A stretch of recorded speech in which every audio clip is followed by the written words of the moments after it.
150 মতো মুআল্লিম এখানে প্রশিক্ষণ নিচ্ছেন।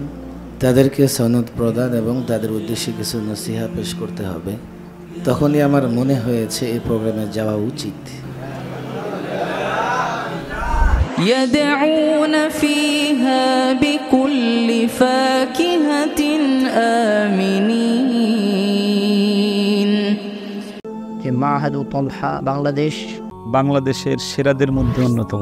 সবাই জানে মাহাদুত তালহা প্রশিক্ষণ কেন্দ্র, এটা স্বীকৃত। মাহাদুত তালহা বাংলাদেশ, মাহাদুত তালহা বাংলাদেশ, মাহাদুত তালহা বাংলাদেশ, মাহাদুত তালহা বাংলাদেশ এর প্রশিক্ষণ কোর্স চলমান রয়েছে এবং অত্যন্ত সুনামের সাথে চলছে এবং সারা বাংলাদেশের মুআল্লিমগণ এর প্রশিক্ষণ গ্রহণ করে অনেক উপকৃত হচ্ছেন।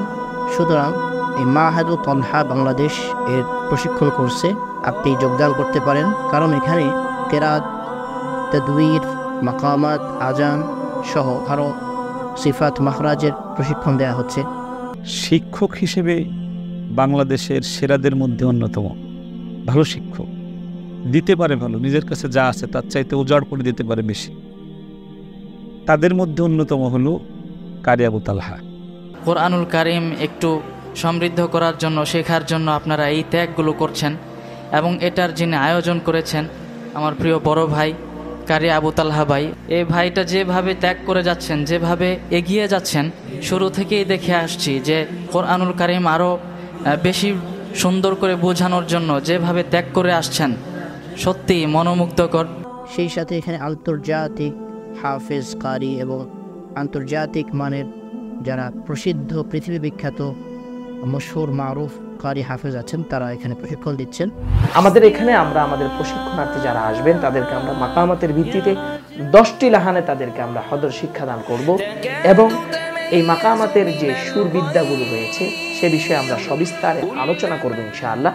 আমি কারি আবু তালহা সহ এক ঝাঁক তরুণ কারিগরের মাধ্যমে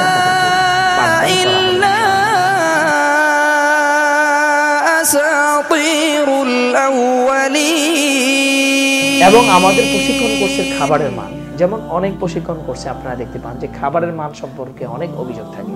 আলহামদুলিল্লাহ, আমি যেহেতু প্রশিক্ষণ কোর্সের আয়োজন করি, 3 বেলা স্বাস্থ্যসম্মত খাবারের ব্যবস্থা আপনাদের জন্য করে থাকবো ইনশাআল্লাহ। 16ই আগস্ট রোজ শুক্রবার আসরের পর থেকে 22শে আগস্ট পর্যন্ত চলবে 7 দিন ব্যাপী হুফাজ, কেরাত, আজানের বিশেষ প্রশিক্ষণ কোর্স।